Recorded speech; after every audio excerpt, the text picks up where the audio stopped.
Hi friends, welcome to కల్గి సైనిక్ అన్న ఉదయ academy. మనం హాల్ టికెట్స్ని ఏ రకంగా తీసుకుని వెళ్ళాలి, అదేవిధంగా ఓఎంఆర్ షీట్స్లో పిల్లలు ఎలా బబుల్ చేయాలనే దాని గురించి తెలుసుకుందాం. ఎలా బబుల్ చేస్తే మిస్టేక్స్ అయ్యే ఛాన్సెస్ ఉంటాయి, ఎలా నీట్గా చేయాలి అనే దాని గురించి ఈ వీడియోలో మనం చూద్దాం. ఓకే, ప్రతి ఒక్క స్టూడెంట్ చూడవలసిందిగా కోరుతున్నాను. పేరెంట్ కూడా నేను చెప్పేదాన్ని ప్రతి ఒక్క దాన్ని వినవలసిందిగా కోరుతున్నాను. రైట్, ఇప్పుడు క్యాండిడేట్ గురించి, క్యాండిడేట్ యొక్క హాల్ టికెట్ గురించి మాట్లాడితే, ఈ హాల్ టికెట్ లో ఇక్కడ చూడన్నా క్యాండిడేట్ ఫోటో అని ఇచ్చాడు. క్యాండిడేట్ ఫోటో అని ఇచ్చాడు కాబట్టి మనం ఈ క్యాండిడేట్ ఫోటో దగ్గర సేమ్ అలాంటి ఫోటోనే మనం అతికించడం జరుగుతుంది. ఓకేనా? అలానే క్యాండిడేట్స్ యొక్క లెఫ్ట్ హ్యాండ్ థంబ్ అన్నాడు కాబట్టి లెఫ్ట్ హ్యాండ్ థంబ్ యొక్క మనం సిగ్నేచర్ తీసుకుంటాం. పేరెంట్ సిగ్నేచర్ అన్నారు, ఇక్కడ పేరెంట్ సిగ్నేచర్ ఖచ్చితంగా మీరు పేరెంట్ సిగ్నేచర్ చేయాల్సిందే. అలానే హాల్ టికెట్స్ అనేవి 2 డౌన్లోడ్ చేసుకోండి, ఎందుకంటే ఈ హాల్ టికెట్ ని వాళ్ళు తీసుకుంటారు. రైట్, ఇలా మీరు ఇచ్చిన హాల్ టికెట్ ని వాళ్ళే తీసేసుకుంటారు. ఇంకో హాల్ టికెట్ ని మీ దగ్గర ఉంచుకోండి. అదే విధంగా బబ్లింగ్ షీట్ కి వచ్చేసరికి ఎలా చేద్దామో చూద్దాం. ప్రతి పిల్లలు బబ్లింగ్ షీట్ వచ్చేసరికి ఒకసారి క్లియర్ గా చూద్దాం. ఈ బబ్లింగ్ షీట్ లో మెయిన్ నేమ్ ఉంటుంది. ఈ నేమ్ దగ్గర మీ నేమ్ అనేది రాస్తారు. రైట్, మీ నేమ్ క్లియర్ గా రాస్తారు ఇక్కడ మనం ఎలాంటి ఇది లేకుండా నేమ్ రాసేస్తాం. అదే విధంగా నెక్స్ట్ వన్, ఇది వచ్చేసరికి వాళ్ళే చూసుకుంటారు, దీన్ని రాయకూడదు మీరు. రోల్ నెంబర్ అన్నాడు. ఏంటన్నా? రోల్ నెంబర్ అన్నాడు. ఈ రోల్ నెంబర్ కేటగిరీలో మనం ఒక్కసారి చూద్దాం. ఓ ఎగ్జాంపుల్, ఒక నెంబర్ చెప్పండి. ఇందాక చెప్పిన నెంబర్ ఏంటి? 1 2 1 2 1 1 0 1 00 4 0. ఇదేనా?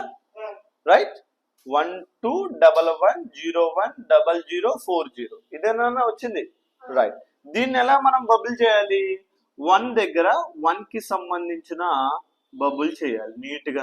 ఇది స్క్రీన్ కాబట్టి కొంచెం డిఫరెంట్ గా వస్తుంది. ఓకే, ఏమి అనుకోవద్దు. రైట్, నెక్స్ట్ 2 కాబట్టి సెకండ్ కాలంలో 2 అనే దాన్ని బబుల్ చేయాలి. ఇలా బబుల్ చేస్తాం. నెక్స్ట్ 1 చూడండి ఎలా బబుల్ చేస్తున్నాము అనేది, చాలా జాగ్రత్తగా చేయాలి. 1 కాబట్టి మళ్ళీ 1 ని బబుల్ చేస్తాం. ఫస్ట్ ఈ రౌండ్ బబుల్ చేసుకుంటే మధ్యలో మనం ఎలా చేసినా ఏం కాదు, కొంచెం థిక్ గా ఇట్లా చేయాలి. Right, next 1. ఇంకా ఆ తర్వాత 1 అన్నాడు. సేమ్ 1 కన్ఫ్యూజ్ అవ్వకోకుండా ప్రశాంతంగా బబుల్ చేయాలి. అప్పుడు మాత్రమే కన్నా నీట్ గా వస్తుంది అనమాట, కొంచెం నీట్ గా వస్తుంది. 0 అన్నాడు, మళ్ళీ 0ని బబుల్ చేయాలి ఇలా బబుల్ చేసేటప్పుడు పిల్లలు కొంచెం కన్ఫ్యూజ్ అవుతారు. అలా కన్ఫ్యూజ్ అవ్వకూడదు. 1 అన్నాడు, మళ్ళీ 1 కూడా బబుల్ చేస్తున్నాను. సేమ్ మీరు కూడా అలానే బబుల్ చేయాలి. ఇప్పటికీ చాలా ఎగ్జామ్స్ రాసుంటారు కొంతమంది పిల్లలు అయితే, ఇంకొంతమంది అసలు ఎగ్జామ్ పేపర్ చూసారో లేదో కూడా తెలియదు. వాళ్ళ కోసం ఈ 0ని కూడా బబుల్ చేస్తాం. అలానే సేమ్ 0ని కూడా మీకు అసలు ముందు ఎలా చేయాలనే దానికోసం అనేది ఇది మొత్తం చెప్తున్నాను. ఇంకోటి 0ని కూడా బబుల్ చేస్తాం. స్క్రీన్ కాబట్టి కొంచెం రావట్లేదు అదే మామూలుగా పెన్తో అయితే చాలా నీట్ గా చేసేయచ్చు మనం. Okay, right. నెక్స్ట్ 4 అన్నాడు కాబట్టి ఈ కాలంలో 4 ఈ 4ని మనం బబుల్ చేస్తున్నాం. రైట్, 4ని బబుల్ చేసేస్తున్నాం మనం. రైట్ కన్నా. నెక్స్ట్ స్క్రీన్ కాబట్టి కొంచెం చేంజ్ అయింది, అలా కాకుండా మీరు మాత్రం రౌండ్ షేప్ లో ఉండేటట్లు బబుల్ చేయాల్సిందే. అలానే నెక్స్ట్ 0 అన్నాను 0 కాబట్టి 0ని కూడా బబుల్ చేయాలి. ఇది వాళ్ళు చెప్తారు. ఇంకోటి ఎగ్జామ్ సెంటర్ కోడ్ వాళ్ళే చెప్తారు. ఎగ్జామ్ సెంటర్ కోడ్ అనేది వాళ్ళు చెప్తారు. ఇక్కడ క్వశ్చన్ బుక్లెట్ కోడ్ అంటే ఏంటన్నా, మీకు బుక్లెట్ లాంటిది ఇస్తారు కదా, ఓఎంఆర్ షీట్ కానీ లేకపోతే క్వశ్చన్ పేపర్ బుక్లెట్ ఉంటుంది కదా, బుక్లెట్ లాంటిది ఇస్తారు కదా, దానికి సంబంధించి ఒక నెంబర్ ఉంటుంది దానిపైన. ఓకేనా? ఆ సపోజ్ నెంబర్ వచ్చేసరికి ఏదో ఒకటి, సపోజ్ 3 5 నెక్స్ట్ 6 2 3 1 ఇలా అనుకుందాం. ఇలాంటి ఒక నెంబర్ ఉంటే ఆ నెంబర్ని కూడా బబుల్ చేయాల్సిందే. కానీ వన్స్ గుర్తుపెట్టుకున్నాను బాగా, వీటిలో బబుల్ చేసేటప్పుడు ఎలాంటి మిస్టేక్ అన్నా జరిగితే టీచర్కి డైరెక్ట్గా చెప్పాలి. అంతేలే కానీ మీకు ఇష్టం వచ్చినట్లు దాన్ని రఫ్ చేయటం, ఎరైజర్తో బాగా రుద్దేయటం అలాంటివి చేయకూడదు. ఓకేనా? వాళ్ళు వైట్నర్ తెచ్చేసి కొంచెం అలా ఇచ్చేసేసి వాళ్ళు చేయాల్సింది చేసేస్తారు. అంతేకాని మీరు కంగారు పడి ఇది తప్పు అయిపోయింది అనే వర్షంలో అస్సలు ఉండకూడదు. ఓకేనా నాన్న? రైట్. మరి ఇప్పుడు ఇంకోటి వచ్చేసరికి ఇది బబుల్ చేయాలి. సేమ్ 3 అంటే 3 దగ్గర, 5 అంటే 5 దగ్గర నాన్న, 6 అంటే 6 దగ్గర, మళ్ళీ 2 అంటే 2 దగ్గర, 3 అంటే 3 దగ్గర, నెక్స్ట్ 1 అంటే 1 దగ్గర. వీటన్నిటిని ముందుగా మనం బబుల్ చేసుకోవాలి. ఇది ఎప్పుడులాగా చేసుకోవాలి, ఎప్పుడు లోపల అంటే మీరు ఎగ్జాక్ట్ గా ఎగ్జామ్ అనేది 1:30కి మీకు ఈ పేపర్ ఇస్తే, ఒకవేళ 1:30కి పేపర్ ఇస్తే రైట్, 1:30 నుంచి 2కి లోపల మాత్రమే ఈ ఈ బబ్లింగ్ షీట్ మీద ఏదైతే వర్క్ ఉంటుందో మీ నేమ్ కానీ, రోల్ నెంబర్ కానీ, ఎగ్జామ్ సెంటర్ కానీ, క్వశ్చన్ బుక్లెట్ కానీ కంప్లీట్ అవ్వాలి. 1:30 to 2 లోపల ఎగ్జాక్ట్ గా కంప్లీట్ అయిపోవాలి. కానీ కొంతమంది టీచర్స్ 1:30 to 2 కాకోకుండా 2:30 దాకా కూడా పిల్లలతో ఇవి చేపిస్తున్నారు. దీనివల్ల హాఫ్ అన్ అవర్ వేస్ట్ అయిపోతుంది పిల్లోడికి. అలా కాదు, 1:30 to 2 అనమాట. మీరు స్టూడెంట్స్ కూడా మీరు గుర్తుపెట్టుకోవాల్సింది ఏంటంటే 1:30 to 2 లోపల ఆ బబ్లింగ్ షీట్ మీద మనం ఏదైతే ఫిల్ చేయాలో దాన్ని ఫిల్ చేసేయాలి. ఇక్కడ దాకా ఉన్నదాన్ని ఫిల్ చేసేసుకోవాలి. రైట్ నానా? మర్చిపోవద్దు. 2 నుంచి డైరెక్ట్ గా ఎగ్జామ్ రాయటమే. 2 నుంచి ఎగ్జామ్ పేపర్ ను ఓపెన్ చేసి డైరెక్ట్ గా ఇంకా మనం ఎగ్జామ్ రాయటమే. ఇంకొక వర్షన్ కొంతమంది పిల్లలు వచ్చేసరికి ఎలా ఉంటుందంటే కన్నా చూపిస్తాను చూడండి. ఎట్లాంటి చిన్న చిన్న మిస్టేక్స్ దగ్గర మనం భయపడకూడదు. ఇంకొంతమంది పిల్లలు వచ్చేసరికి నాన్న వాడు క్వశ్చన్ పేపర్ ముందుగా చేసేస్తాడు. అంటే క్వశ్చన్లన్నీ ముందుగా చేసేసుకుంటాడు వరుసగా. ఆ క్వశ్చన్స్ అన్ని ముందుగా చేసుకొని బబ్లింగ్ స్టార్ట్ చేయడం మొదలు పెడతాడు. అంటే ఫస్ట్ వాడు ఒక 20 క్వశ్చన్లు చేసి బబ్లింగ్ చేయడం మొదలు పెడతాడు. ఫస్ట్ దానికి సపోజ్ బి అని అనుకున్నాం. ఫస్ట్ దానికి ఏంటన్నా బి కాబట్టి ఇట్లా మామూలుగా బబుల్ చేస్తున్నాను నానా, బి బబుల్ చేశాను. సెకండ్ దానికి నానా సి అని బబుల్ చేశాను, ఎందుకంటే ఆన్సర్ సి అని అనుకుందాం సపోజ్ ఎగ్జాంపుల్. రైట్. వాడు థర్డ్ దానికి సి అని అనుకుంటాడు, మళ్ళీ థర్డ్ దానికి సి అని అనుకుంటాడు. కానీ థర్డ్ దానికి సి అని నేను కూడా బబ్లింగ్ చేస్తున్నాను, బాగానే ఉంది నాన్న. ఫోర్త్ దానికి ఏ కన్నా, ఫోర్త్ దానికి ఏ కాబట్టి ఫోర్త్ దానికి కూడా ఏ అని బబుల్ చేశాను నాన్న. ఫిఫ్త్ దానికి సి అని అన్నాడు, ఫిఫ్త్ దానికి సి అని బబుల్ చేశాను నాన్న. ఇక్కడ మీరు గమనించారా ఏ మిస్టేక్ జరిగిందో? వీడు ఇట్లా వరుసగా చేసుకుంటా పోతే ఫోర్త్ దాన్ని మర్చిపోయాడు, ఫోర్త్ దాన్ని బబుల్ చేయటం మర్చిపోయాడు. ఫోర్త్ దాని బదులు ఏం బబుల్ చేశాడు? ఫిఫ్త్ బబుల్ చేశాడు. ఫిఫ్త్ దాని బదులు 6th బబుల్ చేశాడు. 6th దాని బదులు 7th బబుల్. ఇట్లా ఒక 5 or 6 పోయాక వాడు తెలుసుకుంటాడు. 5 or 6 పోయాక వాడు తెలుసుకోవడానికి ఏముండదు కదా. ఆ 5, 6 వచ్చిన క్వశ్చన్ మిస్టేక్ అయిపోతాయి. అలా కాదు నాన్న, ఎగ్జామ్ పేపర్ ని తీసుకొని దాంట్లో ఫస్ట్ పేజ్ ఉంటుంది కదా, ఈ పేజ్ లో 1, 2, 3, 4 క్వశ్చన్స్ ఉంటాయి అనుకున్నాం. ఈ ఫస్ట్ క్వశ్చన్ కి ఆన్సర్ వస్తే ఇమీడియట్లీ గా ఫస్ట్ దానికి వచ్చి బబ్లింగ్ చేయాలి. సెకండ్ దానికి ఆన్సర్ వస్తే సెకండ్ దానికి వచ్చి బబ్లింగ్ చేయాలి. లేదు సార్ నాకు అసలు డౌట్ బాగా ఏం డౌట్ అంటే ఈ ఎగ్జామ్ సెంటర్ ఎగ్జామ్ ఓరియంటల్ లో మనకి ఆన్సర్ వస్తే ఓకే ఇమీడియట్ గా బబుల్ చేస్తాం. ఆన్సర్ రాకపోతే ప్రతి ఒక్క క్వశ్చన్ మీద డి అని పెట్టుకోండి, అంటే డౌట్ అని పెట్టండి. మీకు ఆన్సర్ వచ్చింది కానీ కొంచెం డౌట్ ఉంది దాని మీద, ఇమీడియట్లీ బబుల్ చేయొద్దు. ఆన్సర్ వచ్చింది మీకు, కొంచెం డౌట్ ఉంది దాని మీద, ఇమీడియట్లీగా బబుల్ చేయకూడదు. దాని మీద డి అని పెట్టేసుకుంటే సరిపోతుంది. డి అని పర్టికులర్ కొంచెం పెద్దది పెట్టుకుంటే మనం చూసేటప్పుడు పేపర్లు చూసేటప్పుడు ఆహా ఇది డౌట్ ఓరియంటెడ్ గా మళ్ళీ అన్నీ చేసిన తర్వాత మళ్ళీ రికాల్ అంటే వెనక్కి వచ్చి ఏమేమి డౌట్ అయితే పెట్టామో వాటి మీద మనం ఆ క్వశ్చన్స్ ని సాల్వ్ చేయడం జరుగుతుంది. ఇంకోటి ప్రతి ఒక్కళ్ళు అంటే ఒక్కొక్కళ్ళు ప్రిపరేషన్ ఒక్కొక్క రకంగా ఉంటుంది.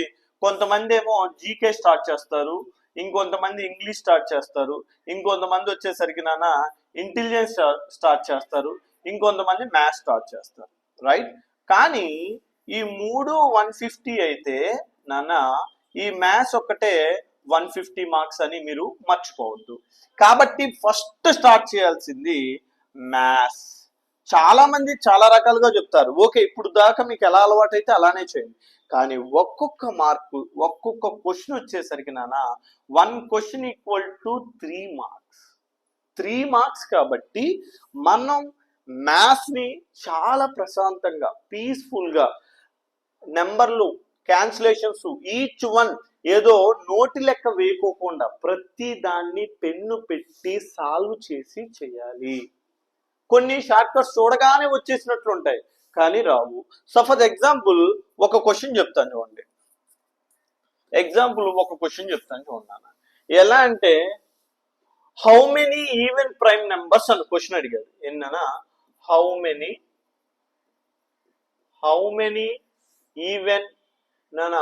Even prime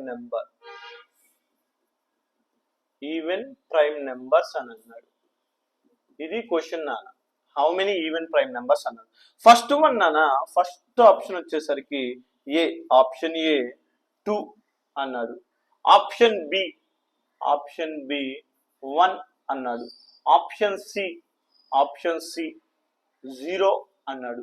option D none అన్నాడు.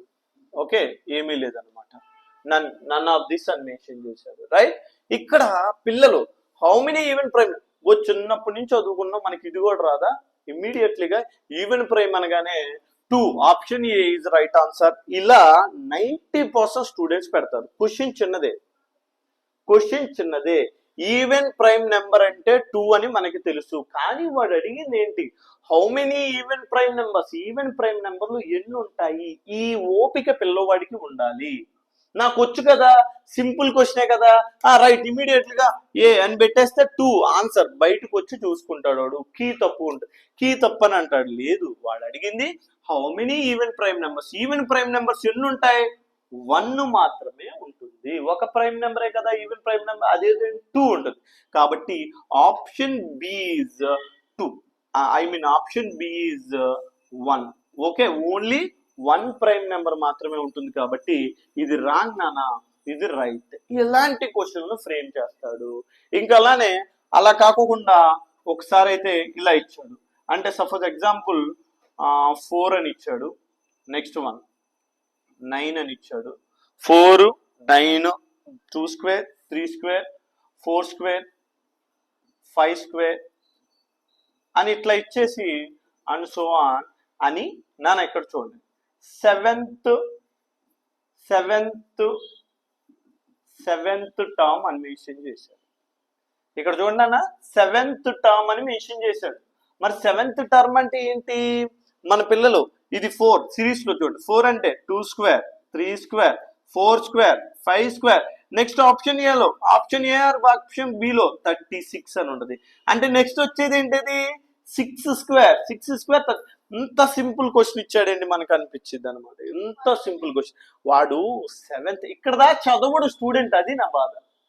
ఇక్కడ దా చదివితే కరెక్ట్ గా వాడు అనుకున్నది మొత్తం చేయగలడు. కానీ ఇక్కడ దాకా చదవడు. ఎండింగ్ దా చదివితే ఓమో ఏమైపోయిందో అన్న ఉద్దేశంతో చదవడో ఏమో నాకైతే తెలియదులే. కానీ కొంతమంది స్టూడెంట్స్ చేసే మిస్టేక్స్ అవుట్ ఆఫ్ రాకపోవటానికి రీజన్ ఇదే. ఓకేనా నాన్న?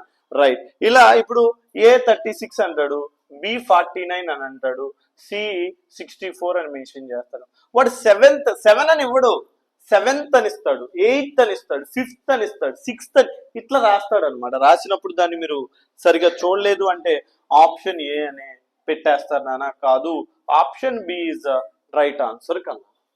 ఇలాంటి క్వశ్చన్లు చాలా చాలా మనల్ని కన్ఫ్యూజ్. నాట్ ట్రూ అంటాడు. మీరు నాట్ అనే దాన్ని మర్చిపోతారు, ట్రూ అనే దాన్ని మాత్రమే చదువుతారు. ఓకేనా? అలా నాట్ ఫాల్స్ అని అంటాడు. నాట్ ఫాల్స్ అని అంటే ఏది కాదు, ఏది అవుతుంది. ఈ వర్షన్లో టోటల్ గా క్వశ్చన్ ని చదవరు. స్టేట్మెంట్ క్వశ్చన్స్ ని మినిమం 2 times చదవాలి. ఫస్ట్ టైం అర్థమైనట్లే ఉంటాయి స్టేట్మెంట్ క్వశ్చన్స్, అంత సీన్ గా త్వరగా అర్థమవు నాన్న. ఓకేనా? కాబట్టి అవుట్ ఆఫ్ కొట్టాలి అనే కాన్సెప్ట్ ఉన్నప్పుడు మ్యాథ్స్ లో మాక్సిమం అవుట్ ఆఫ్ తెచ్చుకోవడానికి ఛాన్స్ ఉంది, ఇంటెలిజెన్స్ లో అవుట్ ఆఫ్ తెచ్చుకోవడానికి ఛాన్స్ ఉంది. ఇంగ్లీష్ జీకే అంటారా, ఆ వర్షన్ వేరు.